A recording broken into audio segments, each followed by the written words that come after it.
All right, everybody, it's the man they call Dave with producer Joe from the Working Fans Podcast. And we got a special interview today. A man that's been in the business for over a decade and a half. He's dabbled in just about everything you can in pro wrestling. Booker, general manager, commentator, also a manager, and just pretty much done everything. Ladies and gentlemen, Jordan Pierce Owens, JPO. How we doing, man? Doing just well, as always. How you guys doing today? Doing great. Good, man. No complaints here. We're happy to have you on. Thank you for your time. Thank you for having me. Yeah, very excited to have you on. Now, you're in the wrestling business, but how long have you been a fan? What got you into wrestling as a fan? And then how did you make the jump from fan to in the business? Yeah, man. So I'm a 1990 baby, right on the dot, or not on the dot, but in August of 1990. It's always been on. My dad is a very passive, casual fan. My brother, kind of the next level, made it a weekly thing. And then I brought that even next level where I just became obsessed with it pretty much as soon as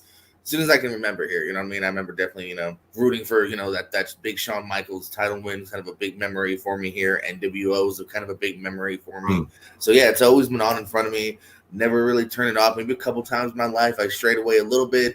Every time I strayed away, I found a way to come back. And it's always just been a big part of my life.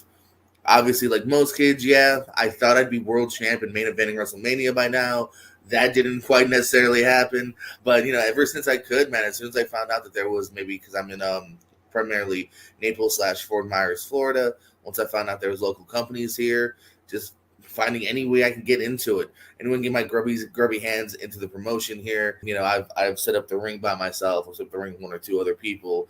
I've done chairs. I've swept the ring, man. I've done everything I could, just pay your dues and whatnot because, we were saying off air, there's kind of a trajectory when you're a wrestler. When you find a good school, get trained, you get booked, there's kind of a step, there's a process when you're trying to come into it from a different angle. Sometimes there's not always that way, not a lot of schools will offer, managing training, or especially there's no commentating training anywhere else. I guess there's sports broadcasting.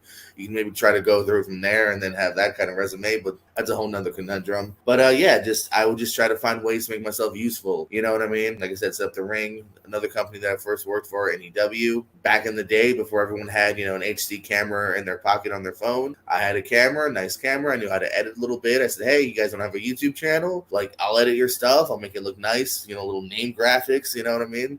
And, that's how I got into there, because then I became one of the good brothers there from, just shooting the show and putting it on YouTube. They also knew I also dabbled in stand-up comedy as well. Fast forward a little bit, I got to work with McFoley a couple times. That's kind of my claim to fame for me. But before that, so they knew I could talk. So then that's when I'm like, all right, well, we need, an on-air general manager, and kind of transition from that. And so, yeah, just started getting the ball rolling from, being an on-air, general manager to actually one day literally being the general manager of a couple different promotions. And yeah, like I said, man, I've dabbled in a little bit of everything here. Even before that, I've just to get my way into other companies. I've been security. I've been there to, make sure everyone's, on track. Yeah. And, as far as commentating happened too, I mean, that was another thing, again, with, a certain couple promotions, like, hey, you don't have commentating? Let me do it. Like you guys said, you guys do some stuff in post. I originally did it in post a couple times, and hey, here's the commentating. If you don't like it, throw it away. Right. No one has to know it even exists. And then they liked it, so then you all of a sudden now you have a little bit of a resume. And just like a pro wrestler, when you show up to a show, like one of the first outside companies I did, ICW in Miami, I was just there just to be there. I rode with the ref, and the guy didn't show up. And because I had a little bit of a resume, they're like, "Hey, you want to do commentating? We need somebody." Sure.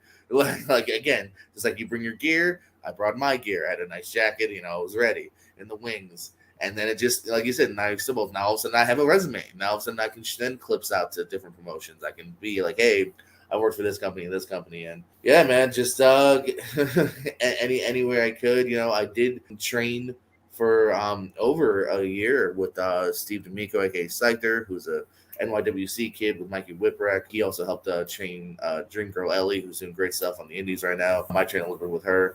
And just because I always wanted to be a full-fledged, manager. I always wanted to be that Bobby Heenan or that, that Jim Cornette, where, hey, if I need to get my ass kicked, I could. And I wanted to look good. So I did train for a while to where I made sure, I do know how to bump. I still even do the occasional bump to today. I was super kicked not too long ago. And like I said, man, just absolutely in love with it since day one. And any way I can get in, to get in. Again, like I said, now it's been well over, a decade and a half. Now, there's a lot to unpack there. You mentioned a lot of things I want to get into.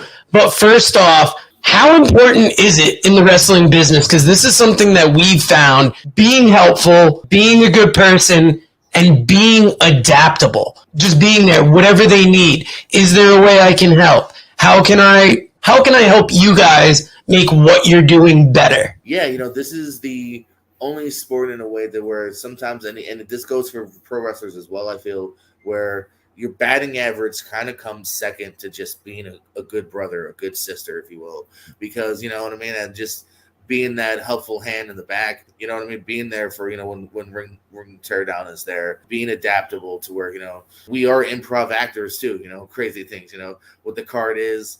Walking into the arena might not be what the card is going to be when the bell rings. And just really being able to adapt, being able to kind of go on the fly, to be a good person, really. You know what I mean? If we're looking at a booking sheet and we're going, well, we could book wrestler C, but it's a bit difficult to work with, and he might fight if he has to lose. We'll go with wrestler D, even though wrestler C might be slightly technically better. You know what I mean? Same thing with ring announcers and commentators and everybody here.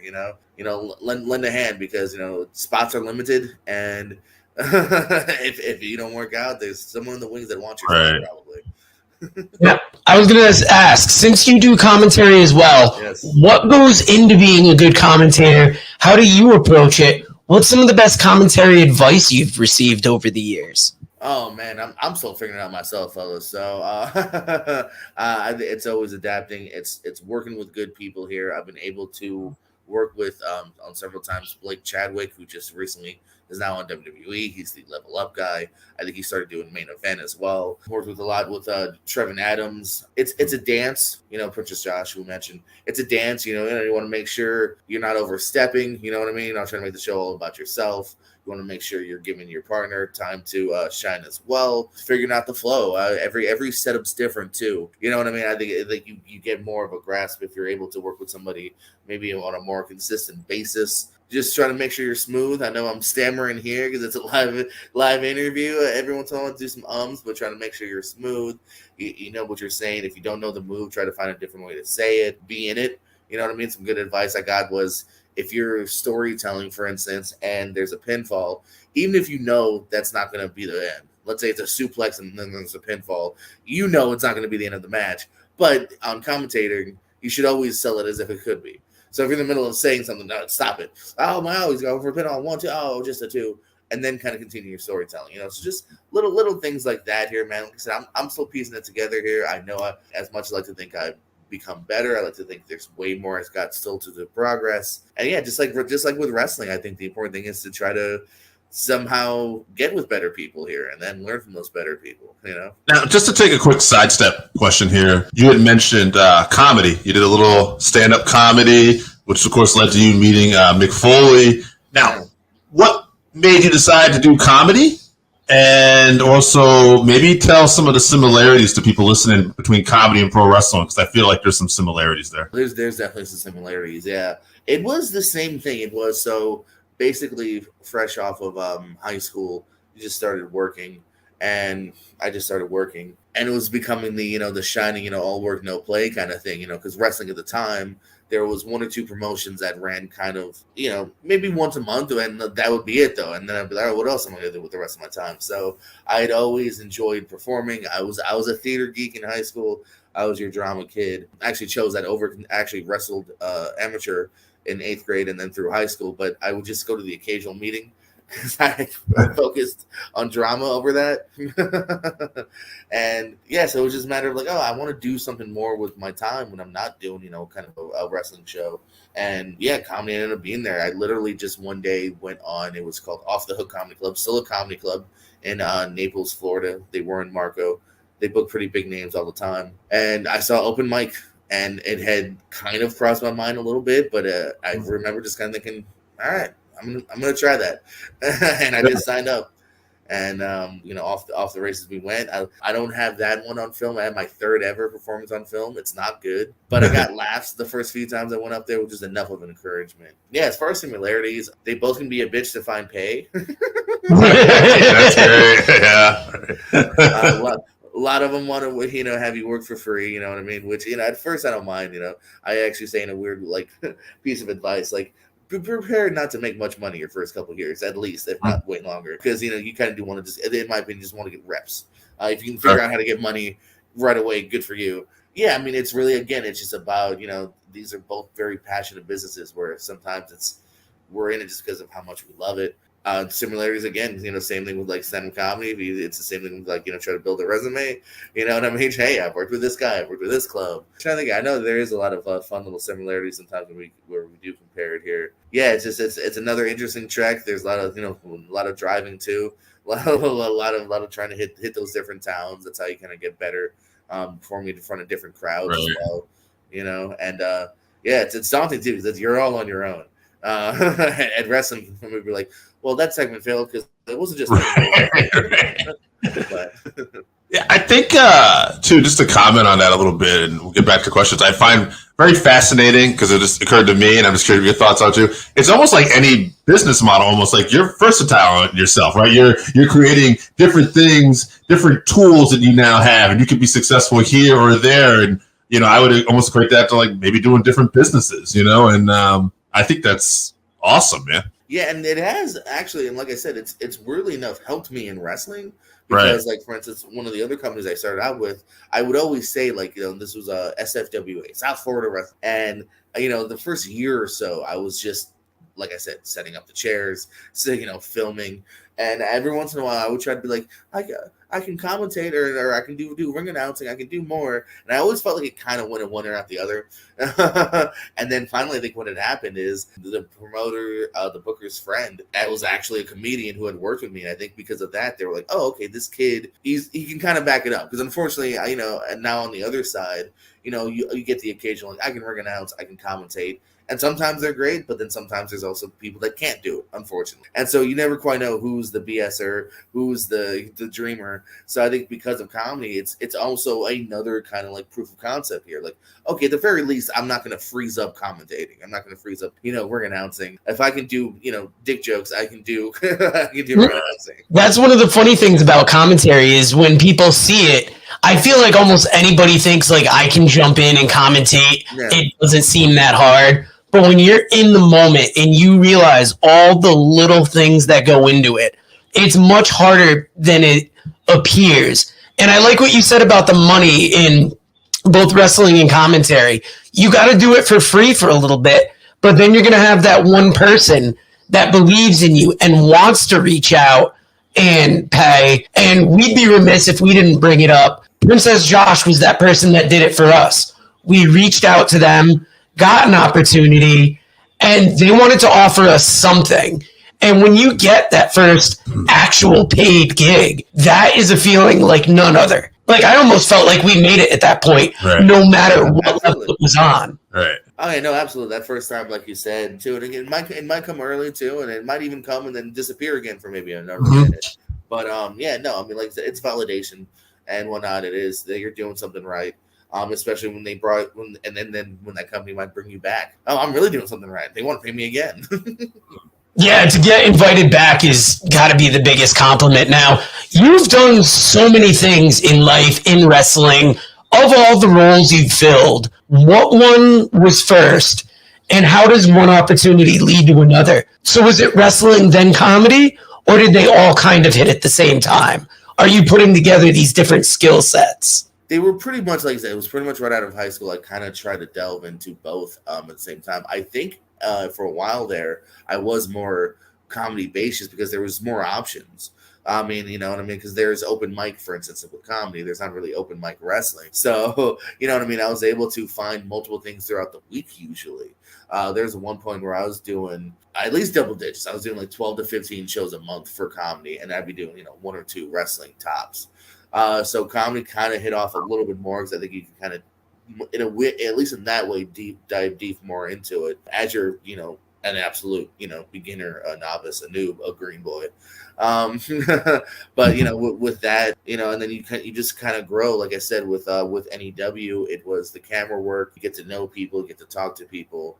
They needed originally it was just a face general manager. They had a heel general manager. They didn't want to do that yet, and it was just simply very simple stuff. I'd go out, I'd make the match. Hey, let's not fight. Save it for later. Just super simple face GM stuff that would later on, they'd see my personality and go, okay, let's not make him a heel. And then from there, if I'm not the GM, I was able to manage people.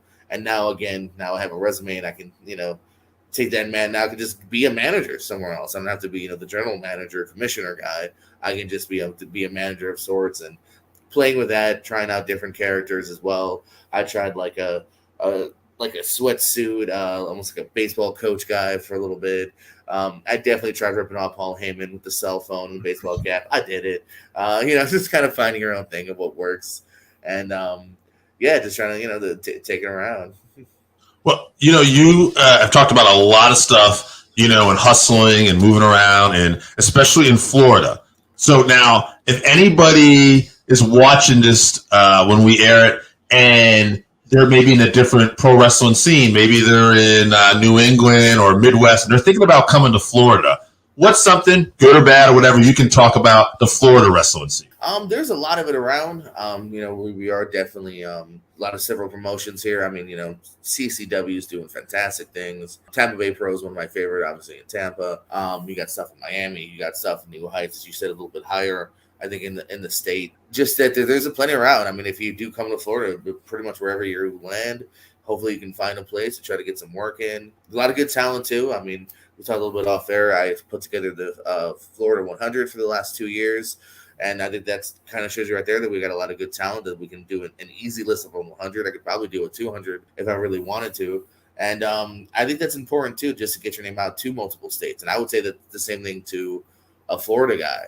You know what I mean? Get your name out there, work different states, because there are going to be potentially different styles or just different faces. You know what I mean? And all the different connections you can make. Because if you just run through Florida, those connections will dry up at a certain point because now there's nothing else to connect to. But if you start going to other states, that's the goal, is just be a worldwide traveler. And I think it helps, to go to different places. I'm glad you brought up the Florida 100 because, like I was telling Dave, I told you off air, I've been following you for a while, and I've been aware of the Florida 100, keeping up with it since we started calling talent in Florida. Dave was blown away by the fact that you did that.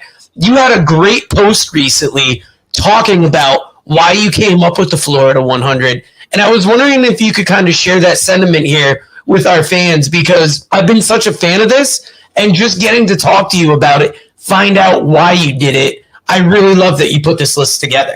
I've actually always enjoyed the PWI 500. I know some people complain about that, and they're always like, oh, why is he number one, number two?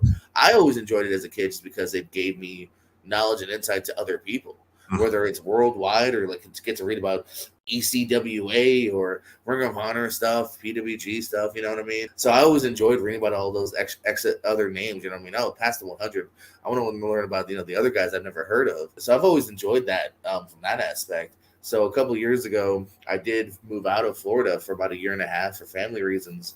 And I was just kind of homesick a couple of years ago. And I kind of just wanted to shout out. To me, it was a love letter. To me, it was, I can easily pull, friends, promoters, again, pretty much anybody, everybody, in Florida, friends, promoters, referees, wrestlers, fans. I try to play, fans that go to multiple companies, you know what I mean? I didn't want to just focus on like one set of fans. Like I purposely didn't page too many like Fort Myers fans. I don't want to just be all the local guys that I know in my little area. I tried going, above and beyond, like, let's hit up the Miami crowd. Let's hit up the, the Panhandle crowd and whatnot, and show that, like, we got, because again, I also feel like Florida sometimes gets not as much love and credit as it should for whatever reason. So just very simply put, hey, look, there's 100 great talents.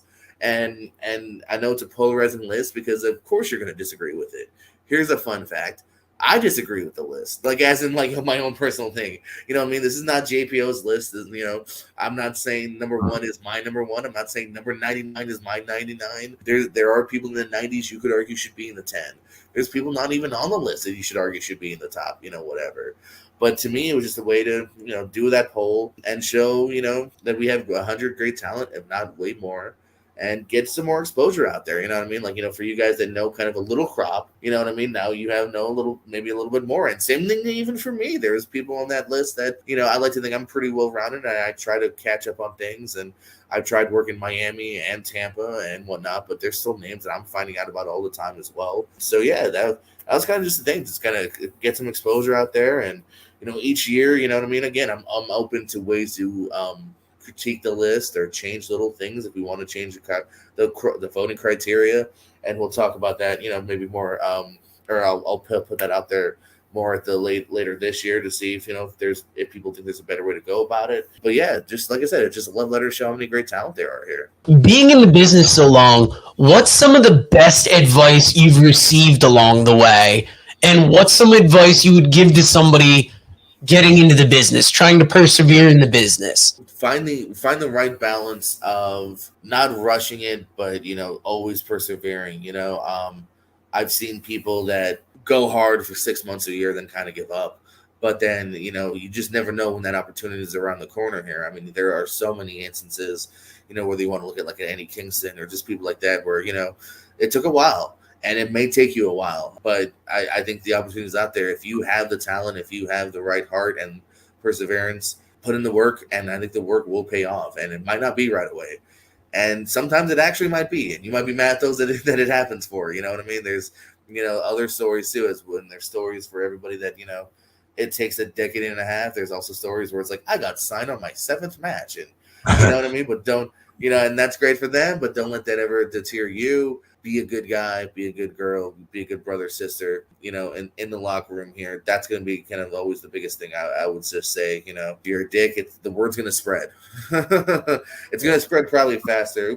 Try to be a good person as much as you can. Listen to advice. Don't necessarily always take it as gospel, but listen. You know what I mean? And find what works best for you. I know this will sound weird if you're a worker, but yeah, try to be in as good shape as you can. Always evolve. If something's not working, you know, try to evolve yourself, your character. Don't be, like I said before, don't be content with where you are. Try to always kind of move above and beyond.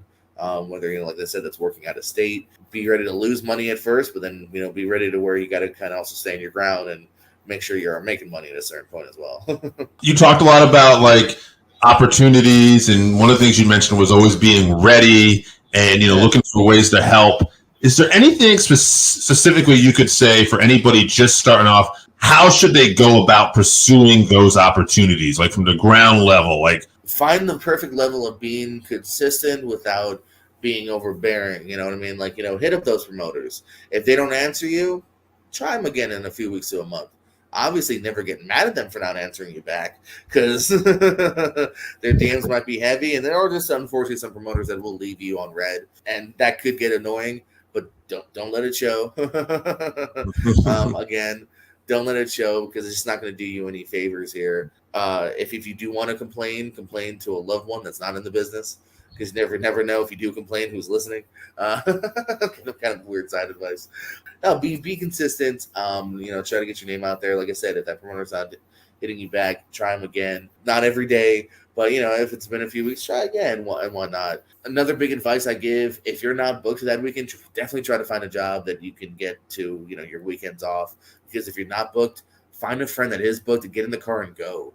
You know what I mean? Even if you're not booked, just be there, shake hands, show face, grab a beam, help with the ring, do what you can. Because again, I mean, I know on a personal level, I know also from a booker level too. Like we see that, like we keep note. You know what I mean? Like we've had people that have become our heavyweight champion that just started off as an extra car ride guy. You know what I mean? But he was there, and he was like, "Hey, you got your gear? Sweet. Tag match. It's your second match." And then he ends up later on becoming a champion. So, you know, go to those shows, man. Show face. You know what I mean? Be helpful. You know, get in those cars, make those drives. yeah, just like I said, I think persistence just kind of is the key to a degree here. That's great advice. You've given us such great advice, such great insight in this interview.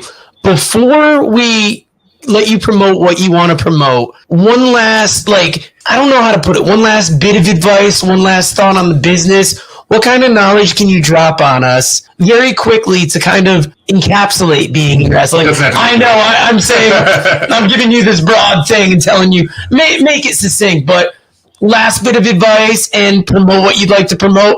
We would love to have you back on again because this has been a great conversation. Yeah, I mean, first of all, anytime you guys want me, whether it's just about this or anything, just let me know. Definitely down. It's been a pleasure. Oh man, wrap it all up in a bow. Remember why you started this, at least for the most part. And everyone's actually different, I guess. But I was gonna say, if you started because you love it, always try to remember why you love it, and always keep that in mind and heart. Remember, it's supposed to be fun too.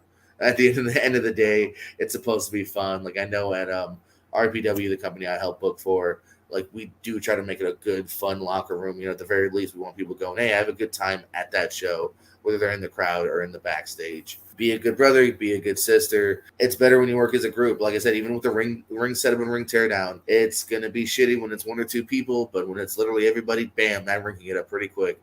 And then we can get to, practice. We can get to whatever we need to do and get done. Be good about promoting, too. That's a big thing for wrestlers, for commentators, for anybody. If you're part of the show, man, it takes literally it takes 2 seconds to share that flyer. Even if it's a match graphic you're not a part of, if you're on the show, share that flyer, share that match graphic, cut a promo, get it out there. We all have phones now. It's not hard to cut a promo if you're a worker. And no excuse not to put in that little bit of effort just to help make the show better, because you would love it if somebody else did that for you. And it's all about a community doing what you would like done for you, but doing it for somebody else and not expecting that return necessarily. Absolutely, man. Like I said, that just goes hand in hand. Yeah, to where being a good group, being a group good people. That'll again, we'll notice that. We shouted out somebody recently as to how many times he shared something because it was about triple more than anyone else. You know what I mean? And we appreciate that. And yeah, it keeps it going. And let's see. So RPW, Real Pro Wrestling. We've been going.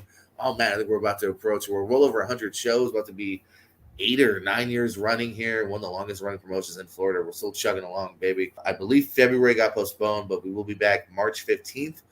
We will be in Celebrations Ballroom in Fort Myers. And the very next day, actually, we return to Ave Maria, Florida. We're always there during their kind of like festival thing outside, but that's always a great show as well. So that's the 15th and 16th if you're in or around anywhere in Fort Myers or Ave Maria. I also will be returning to Tampa Bay Pro pretty soon in either February or March as the commish.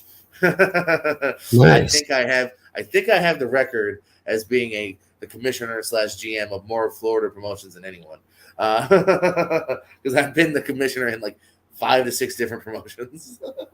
Nice. That's a good place to be and to always be chosen for that. I feel like it's become my gimmick now. Like, hey, we need an on-air commissioner or GM kind of guy. Like, Jordan can do it. Well, awesome. Thank you for joining us here, Jordan. Find him, Jordan Owens, on Facebook.